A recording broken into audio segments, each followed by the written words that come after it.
Hello my lovely students, welcome to Study Aspire. सो आज मैं आपको कराने वाली हूँ प्लानिंग का प्रोसेस। ठीक है, बहुत बच्चों को इस टॉपिक में प्रॉब्लम थी, तो आपको सेपरेटली प्लानिंग प्रोसेस आपको समझाने वाली हूँ। हर एक वीडियो आपको मिल जाएगी separately. Planning process, organising process, controlling process, staffing process, every जो मैनेजरल फंक्शन है वो आपको अलग प्रोसेस मिल जाएगा, क्योंकि इन चैप्टर में सबसे ज्यादा इंपॉर्टेंट इनके प्रोसेस ही होते हैं। Okay, so today we are going to start our planning process. Planning क्या होता है मेरे बच्चों? प्लानिंग होता है deciding in advance. Okay, planning एक ऐसा मेंटल प्रोसेस होता है जिसमें आप पहले से डिसाइड करते हैं कि आप अपना गोल सेट करते हो, अपना ऑब्जेक्टिव सेट करते हो, एंड उस ऑब्जेक्टिव को पूरा करने के लिए जो रास्ता आप चूज करते हो वो आपका प्लानिंग होता है। ठीक है, फॉर एग्जाम्पल आप अगर यूपीएससी की तैयारी कर रहे हैं तो आप एक प्लान बनाएंगे, ठीक है, कि मुझे किस टीचर से पढ़ना है, बेस्ट स्ट्रेटेजी क्या अपनानी है, एंड वो जो मैं प्लान के अकॉर्डिंग क्या मैं पढ़ रहा हूं या नहीं पढ़ रहा हूं, तो ये एक आप पहले से डिसाइड करते हो। जैसे ऑर्गेनाइजेशनल का गोल होता है to get more and more profit. ठीक है, ज्यादा से ज्यादा प्रॉफिट कमाने के लिए ऑर्गेनाइजेशन काम करती है, तो वो ऑब्जेक्टिव सेट करती है, टारगेट सेट करती है कि हमें इतना प्रोडक्शन करना है, तो वो पहले से ही प्लान करते हैं। ठीक है, तो planning is deciding in advance what to do and how to do it and how to achieve it. Okay, so planning के प्रोसेस पे आते हैं। So first step is setting up the objective. Main objective of planning is setting up objective. जब तक आप object ही नहीं set करोगे, means अपना कोई ऑब्जेक्टिव ही सेट नहीं करोगे, तो कैसे आप प्लान बनाओगे, कैसे आप आगे उसको लेके चलोगे, ठीक, कैसे इंप्लीमेंट करोगे? पहले अपना गोल बनाओगे कि मेरे को सीए करना है, मेरे को यूपीएससी करना है, क्या करना है। I always told you my students कि आप पहले से अभी से ही डिसाइड करो कि आपको लाइफ में क्या करना है, तो ये आपको बहुत हेल्प मिलेगी। जो मैं आज पढ़ाने वाली हूँ आपको ये भी डिसाइड करने में कि आप क्या करोगे, ओके, और कैसे उसको अचीव करोगे। फर्स्ट मेरे बच्चों डिसाइड करो कि आपको क्या लाइफ में करना है। ठीक है, यूपीएससी करना है तो भाई अपना ऑब्जेक्टिव सेट कर लो। आपने सेट कर लिया सेटिंग अप द ऑब्जेक्टिव कि मेरा जिंदगी में गोल ये है, मुझे अचीव करना है, जैसे ऑर्गेनाइजेशन सेट करती है। Second is developing premises. Then so developing premises में आप फोरकास्ट करते हो। ठीक है, नेक्स्ट आपका आता है, देखो जैसे एग्जांपल के आपको बताऊं तो ऑर्गेनाइजेशन में जैसे आप बहुत सारी चीजें फोरकास्ट करते हो कि क्या मार्केट में ट्रेंड आने वाला है, क्या इकोनॉमिक की कंडीशन होने वाली है, तो ये सब आप डेवलपिंग प्रेमिसेस में करते हो। Third is your listing the various alternatives for achieving objective. अब एक गोल को अचीव करने के लिए आपके पास कितने सारे ऑब्जेक्टिव होते हैं। अगर मैं बोलूं आपका ऑब्जेक्टिव है कि मेरे को इकोनॉमिक्स में या फिर बिजनेस स्टडीज में बेस्ट मार्क्स लेके आना है, तो आपके पास कितने अल्टरनेटिव है, कितने सारे टीचर्स हैं आप जिनसे पढ़ सकते हो, बट उन सब में से आप किसी एक को चूज करोगे। फॉर एग्जाम्पल आप मेरे से पढ़ रहे हो, तो आप इस वाले स्टेप में इवेल्युएशन ऑफ डिफरेंट अल्टरनेटिव में आप चूज करोगे एक अल्टरनेटिव को। इसमें क्या कर रहे हो, लिस्ट कर रहे हो कि हमारे पास ये लिस्ट है, ये अल्टरनेटिव है उस गोल को अचीव करने के लिए। अगर आप यूपीएससी की प्रिपरेशन कर रहे हो तो आप बहुत सारे लिस्ट आप टीचर्स की निकाल दोगे कि इस चीज से पढ़ना है। So listing the various alternative for the achieving objective, कि किसी भी गोल को अचीव करने के लिए आपके पास क्या क्या मेथड्स हैं। ठीक है, अब देखो आपके पास बहुत सारे रास्ते होंगे स्कूल से आपके घर आने तक के। ठीक है, तो आप एक चूज करते हो कि इस रास्ते से मुझे आना है। Then evaluation of different alternative में आप एक चूज करते हो कि इतने ऑप्शन में से मुझे इन टीचर से पढ़ना है। फॉर एग्जाम्पल कि आपको मेरे से पढ़ना है, तो आपने चूज किया, एक अल्टरनेटिव को चूज कर लिया। Then is setting an alternative. इसमें आप क्या करते हो, आप जैसे आपने इवेल्युएशन कर लिया, समझ में आया मेरे बच्चों? इवेल्युएशन ऑफ डिफरेंट अल्टरनेटिव में आपने क्या करा है, एक अपना इवेल्युएशन कर लिया है। ठीक है, देन कि हमें कौन सा अल्टरनेटिव पे चलना है। ठीक है, जिसमें मतलब आप प्रोज एंड कॉन्स देखते हो कि भाई किस अल्टरनेटिव के क्या फायदे हैं और क्या नुकसान है। देन सेटिंग एन अल्टरनेटिव में होता है मेरे बेटा कि आप अब उस प्लान को इंप्लीमेंट कर रहे हो। ठीक है, अब आपने ये प्लान सोच लिया है और आप उसको एग्जीक्यूट कर रहे हो। देन इम्प्लीमेंटिंग प्लान होता है कि अब आपने जो अल्टरनेटिव चूज कर लिया, अपने रास्ते पे चुनना, आपने चुन लिया कि आपको चलना है। ठीक है, देन इम्प्लीमेंटिंग प्लान, जो आपने प्लान किया है अब आप उसको कर रहे हो अकॉर्डिंग टू योर प्लान। ठीक है, देन फॉलो अप। देन आप क्या करते हो फॉलो अप में, एक बार बताओ, अगर आपने ये सारा प्लान बनाया है, क्या आप इसके अकॉर्डिंग चल रहे हो? ठीक है, आपको ये फॉलो अप में आता है, इसके बिना सब कुछ अधूरा है। जैसे कि फर्स्ट के बिना पूरा प्लानिंग प्रोसेस अधूरा है, ऐसी लास्ट के बिना प्लानिंग प्रोसेस अधूरा है। ठीक है, अब आपको डिटेल में पढ़ाऊंगी एक एक पॉइंट, तो आपको सारे पॉइंट समझ में आ जाएंगे। ठीक है, अभी के लिए आप याद रखो, setting up the objective, developing premises, listing the various alternative for achieving objective, evaluation of different alternative, setting an alternative, implementing plan and follow up. इसका स्क्रीनशॉट ले लो। अब वन बाय वन आपको समझाना स्टार्ट करते हैं, बहुत इजी एक्सप्लेनेशन होगा, trust me, आप लाइफ टाइम कभी नहीं भूलोगे। चलो let's start. So one by one सारे स्टेप प्लानिंग के हम पढ़ लेते हैं। So first is setting up the objective. So पहली बात तो ये फर्स्ट एंड फॉरमोस्ट स्टेप होता है, पहला स्टेप आपको ये लेना पड़ता है प्लानिंग प्रोसेस में कि पहले आप ऑब्जेक्टिव सेट करो। तो इसके मैंने कुछ पॉइंट्स लिखे हैं, आप इसे एग्जामिनेशन में लिखोगे तो बहुत आपको हेल्प मिलेगी। ठीक है, फर्स्ट आप लिखोगे फर्स्ट एंड फॉरमोस्ट स्टेप। मैं आपको ये भी सिखा रही हूँ कि आपको एग्जामिनेशन में कैसे लिखना है। ठीक है, कुछ पैराग्राफ नहीं दे रही हूँ, कुछ ज्यादा बड़ा चढ़ाकर नहीं दिखा रही हूँ, सिर्फ इजी से इजी पॉइंट्स दे रही हूँ कि जो आपको याद भी रहे एंड आप अपने एग्जाम में लिख भी सको। Every organisation must have certain objective. क्या कोई ऑर्गेनाइजेशन बिना ऑब्जेक्टिव के चल सकती है? क्या अपनी लाइफ में आप बिना ऑब्जेक्टिव के चल सकते हो? सबके कुछ ना कुछ गोल्स होते हैं। तो first and foremost step is your setting up the objective. Then objective और goal specify what the organisation want to achieve. सबसे पहली बात, आपने आपका ऑर्गेनाइजेशनल गोल है कि भाई मेरे को गुडविल बनानी है। क्या आप अपने उसको खाली दिमाग में रखने वाले हो? सभी एम्प्लॉयज को पता होना चाहिए कि इस ऑर्गेनाइजेशन का क्या गोल है, तभी तो सब लोग मिलकर उस ऑर्गेनाइजेशन गोल को अचीव करेंगे।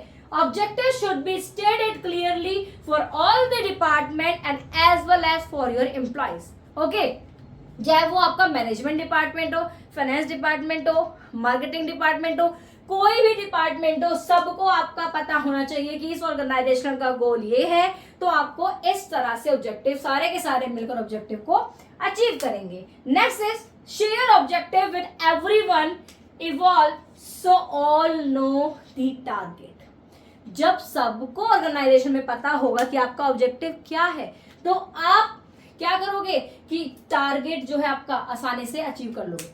फॉर एग्जाम्पल मैं बोलूंगी, आपको यूपीएससी की तैयारी कर रहे हो, क्या आप अपने पेरेंट्स को बिना बताए कर रहे हो? मनी मन में अपना रूम में बैठ कर तैयारी कर रहे हो? क्या ऐसे आप ऑब्जेक्ट को अचीव कर पाओगे? नहीं। आप अपनी फैमिली बताओगे तो वो भी आपको सपोर्ट करेंगे, डिस्टर्ब नहीं करेंगे। ठीक है, आपको कहीं ले जाने के लिए फोर्स नहीं करेंगे, क्योंकि हमें पता है कि भाई ये बच्चा, हमारा बच्चा इस एग्जाम की प्रिपरेशन कर रहा है तो उसको फुल टाइम इसकी पढ़ाई के लिए चाहिए। ठीक है, तो इसलिए अगर कोई आपको टारगेट अचीव करना है तो वो आपको बताना पड़ता है। ओके, दैट्स व्हाई मैं सभी स्टूडेंट से पूछती हूँ कि आपको लाइफ में क्या करना है, क्या आपका गोल है। आपने नोटिस किया होगा, मैं सभी से पूछती हूँ, लेकिन मोस्ट ऑफ द स्टूडेंट का आंसर यही आता है कि मैम अभी हमने डिसाइड नहीं किया, मेरे बच्चों अभी तक डिसाइड नहीं किया। लेकिन अभी मैं बोल रही हूँ, प्लीज डिसाइड इट। अगर आपका कोई इंटरेस्ट है किसी चीज में, आप मुझे बताओ तो मैं आपको गाइड करूंगी कि आप इस लाइन में जाओ। Okay, next is right clear and focused goal. अगर मैं बोलूं इंप्रूव परफॉर्मेंस, बस मैंने इतना बोलना है कि इंप्रूव परफॉर्मेंस, नहीं, ऐसे नहीं बताना है। मैं बोलूं ऑर्गेनाइजेशन को, मैं ऑर्गेनाइजेशन की बॉस हूं और मैं बोलूं कि ऑर्गेनाइजेशन में आपको क्या करना है, increase sale by 10%, increase sale by 20%। This is the right way कि आपको सबको एक फोकस्ड गोल दो कि आपको ये अचीव करना है। ठीक है, परफॉर्मेंस तो इंप्रूव करेंगे ही सब। ठीक है, so this is the setting of objective. अब आपको मैं बिल्कुल श्योर हूं कि आपको समझ में आ गया होगा। ठीक है, ऐसे ही हम सारे पॉइंट्स करने वाले हैं और सारे प्रोसेस करने वाले, planning, organising, staffing, directing, controlling, सारे। Second step in your planning process is developing premises. Developing premises में आप क्या करते हो, जो भी नेसेसरी इंफॉर्मेशन होती है वो आप गैदर करते हो। क्योंकि देखो, आप प्लान कर रहे हो फ्यूचर के लिए। क्या होता है प्लानिंग, डिसाइडिंग इन एडवांस। आप फ्यूचर के लिए प्लान करो तो फ्यूचर आपका बहुत प्रिडिक्टेबल नहीं है। ठीक है, आप बिल्कुल देखो क्या होता है, अनसर्टेनिटीज होती है। ठीक है, एनवायरमेंट में कोई भी सेम चीज नहीं होती, तो कंडीशन बदलती रहती है। तो आपको क्या करना है, gather all necessary fact, figure and data related to the business environment. ठीक है, second is identify assumptions about future condition. भाई क्या क्या अजम्पशंस हैं, जो कि मार्केट में क्या ट्रेंड है, गवर्नमेंट पॉलिसीज, इकोनॉमी में क्या है, ये सब आपको एनालाइज करना है, आइडेंटिफाई करना है। Analyse internal and external environment. देखो इंटरनल और एक्सटर्नल दोनों को आपको आइडेंटिफाई करना, एनालाइज करना है। इंटरनल में आपके क्या रिसोर्सेज अवेलेबिलिटी है, ठीक है, ये सब, एंड एक्सटर्नल में आपका पॉलिटिकल फैक्टर, सोशल फैक्टर, ये सब। फोरकास्ट फ्यूचर कंडीशन, आगे फोरकास्ट जो आपके पास डेटा है उस डेटा से आप कंपेयर करो, आप फोरकास्ट करो कि आगे फ्यूचर में क्या क्या कंडीशन आ सकती है, तो उसके लिए भी प्रिपेयर रहो। Test the validity of premises, जो आपने प्रेमिसेस सेट की है क्या उसकी वैलिडिटी है, क्या वो उस जो आपने इंफॉर्मेशन गैदर करी है क्या उसके अकॉर्डिंग चल रहा है प्लान, ठीक है। Regularly review and update the premises as new information और चेंजेस इन एनवायरमेंट अगर, देखो आपने कोई प्रेमिसेस पहले से बना ली, ठीक है, देन आपको वो रेगुलरली चेक करनी है, क्योंकि आपकी इकोनॉमी अनसर्टेन होती है, कभी भी कुछ भी हो जाता है, कोई भी ट्रेंड बदल गया, कुछ हो गया, तो आपको उसके अकॉर्डिंग अपने प्लान में चेंज लाना पड़ेगा। ओके, सो ये होता है आपका डेवलपिंग प्रेमिसेस। तो आप इस तरह से एग्जाम में लिख के आना, यही पॉइंट्स मेंशन करके आना, 100% आपके मार्क्स कहीं नहीं कटेंगे, ट्रस्ट मी। ओके, सो डेवलपिंग प्रेमिस समझ में आ गया। पहले आप इंफॉर्मेशन गैदर करो, आइडेंटिफाई करो, इंटरनल फैक्टर, एक्सटर्नल फैक्टर, ये सारी चीजें आपकी आती हैं डेवलपिंग प्रेमिसेस में। ओके, चलो आप मूव करते हैं अपने थर्ड स्टेप की तरफ। Next step is your identifying alternative courses of action, ठीक है। इसमें आप क्या करते हो, आइडेंटिफाई करते हो उस ऑब्जेक्टिव को अचीव करने के लिए उस क्या क्या ऑल्टरनेटिव हैं, क्या क्या मेथड्स हैं, क्या क्या ऑप्शंस हैं।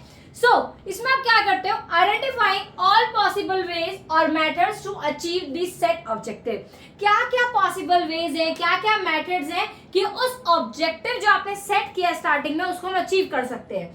Next point is think creatively to find new and innovative alternatives instead of relying only on traditional way। देखो बहुत सारी ऑर्गेनाइजेशन क्या करती है कि इससे एक ही ट्रेडिशनल वे पे डिपेंड हो रखी है, भाई ज्यादा लेबर लगाओ, मशीन मत लेके आओ। तो आपको भाई टाइमली जैसे इकोनॉमी में आपकी चेंज आ रहा है, एनवायरमेंट चेंज आ रहा है, ऐसे आपको अडॉप्ट करनी पड़ेगी टेक्नोलॉजी, ठीक है। तो क्रिएटिवली सोचो, keep in mind the available resources, भाई आपको पता है क्या, एक तो रिसोर्सेज आपके पास अवेलेबल है वो सोच के चलना है, टाइम को सोच के चलना है, कॉस्ट कितनी लगेगी, ठीक है, external condition while finding alternatives, ठीक है, हर एक कंडीशन, हर एक चीजें आपको सोच के चलनी है जब अल्टरनेटिव को चूज कर रहे हो, लिस्ट कर रहे हो, ठीक है। Then involve managers and employees, आपके ऑर्गेनाइजेशन में जब आप किसी भी ऑल्टरनेटिव को चूज करने जा रहे हो तो अपने एम्प्लॉयज को, मैनेजर को, सबको मौका दो अपनी बात रखने का। हो सकता है एम्प्लॉय आपको इतना अच्छा आइडिया दे दे कि आपका गोल बहुत अच्छे से अचीव हो, ठीक है। अवॉइड लिमिटिंग चॉइसेस, आप देखो बहुत जल्दी किसी भी ऑल्टरनेटिव पे आपको विश्वास नहीं करना है, सब ऑल्टरनेटिव के आपको प्रॉस एंड कॉन्स देखने हैं, किसमें ज्यादा रिस्क है, किसमें कम रिस्क है, किसमें ज्यादा फायदे हैं, किसमें कम फायदे हैं, ठीक है। Then helps in better decision making, yes, आप जब बहुत सारे ऑप्शंस आपके साथ होते हैं तो डिसीजन अच्छे से ले पा सकते हो, क्योंकि आपके पास चॉइसेस बहुत सारी हैं और आपको चूज एक करना है, ठीक है। तो सबके फायदे नुकसान आपको देखने हैं, देन आपको लिस्ट बनानी है, आइडेंटिफाई करना है, ठीक है, alternative course of action. I hope आपको ये भी क्लियरली समझ में आ गया होगा, तो इसका स्क्रीनशॉट ले लो, ये भी आपको बहुत हेल्प करने वाला एग्जामिनेशन में। इसी तरह लिख के आना, देखो I am trying my level best कि आपको शॉर्ट में पूरा कॉन्सेप्ट समझ में आ जाए, ठीक है। तो जब आपकी शिवांगी मैम आपके साथ है तो आपको टेंशन लेने की बिल्कुल जरूरी नहीं है, ठीक है, बिल्कुल जरूरत नहीं है। जिस भी टॉपिक में प्रॉब्लम आई आप मुझे बताओ, आपकी हेल्प करती हूँ, ठीक है। चलो अब चलते हैं अपने नेक्स्ट स्टेप की तरफ। Next point is evaluating alternative cost, ठीक है। इसमें आपको क्या करना है, देखो इससे पहले पॉइंट में मैंने आपको बताया आइडेंटिफाइंग या फिर लिस्टिंग अल्टरनेटिव, उसमें आप जितने भी ऑब्जेक्टिव हैं, जितने भी मेथड्स हैं उनको लिस्ट करते हो, ठीक है। उस वक्त भी आप फायदे नुकसान देखते हो, बट मेन पर्पस उस पॉइंट का होता है कि आप लिस्टिंग कर रहे हो। नेक्स्ट स्टेप में आपको इवेल्युएटिंग अल्टरनेटिव मींस इसमें आपको डिसाइड करना है, इसमें आपको चूज करना है, मतलब इसमें आपको देखना है कि आपका कौन सा ऑब्जेक्ट, मतलब कौन सा आपका अल्टरनेटिव ज्यादा फायदा दे रहा है, कौन सा नुकसान दे रहा है। तो इससे नेक्स्ट स्टेप में आप सेलेक्ट कर लोगे ऑप्शन को, ठीक है। तो ध्यान रखना, इससे पहले स्टेप में आपने क्या करा, सारे अल्टरनेटिव को लिस्ट करा। इस स्टेप में आप एक एक अल्टरनेटिव को इवेल्युएट कर रहे हो, उनके फायदे नुकसान, ठीक है।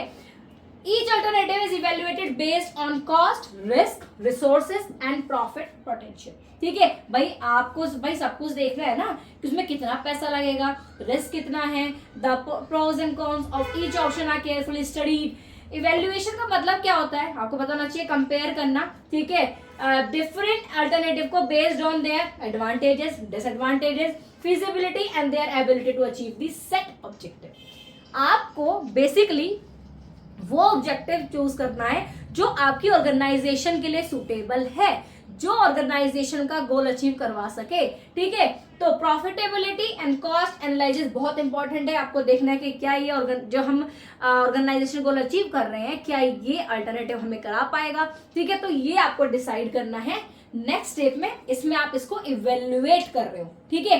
भाई किस आपने लिस्ट कर लिया, भाई इतने सारे अल्टरनेटिव है, इतने सारे मेथड है इस गोल को अचीव करने के लिए। अब आपको चूज करना है कि भाई मेरे को तो ये इसमें ज्यादा फायदे हैं, इसमें कम नुकसान है, तो आप नेक्स्ट में सेलेक्टिंग में आप डिसाइड कर लोगे।